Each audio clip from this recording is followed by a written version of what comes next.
What makes a delicate cycle delicate? It's not just a marketing label.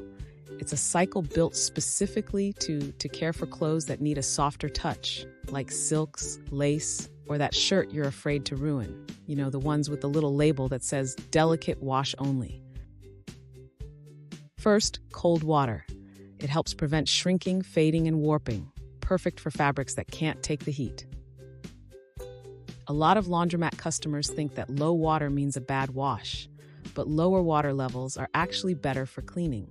In a normal wash cycle, less water means more friction, breaking dirt loose from clothing fibers.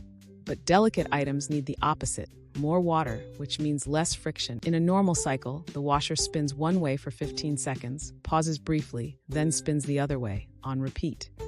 That steady motion helps scrub clothes clean. But in a delicate cycle, it's the opposite. Short, gentle movements with long pauses in between. Just enough action to clean without stretching or damaging fragile fabric. So, cold water, extra water in the drum, and gentle movement. That's what makes a delicate cycle, well, delicate. It's how your favorite shirt comes out clean and undamaged. Curious about other laundry cycles and what they actually do? Drop your question in the comments and don't forget to like and subscribe so you catch it when we cover your topic in a future video.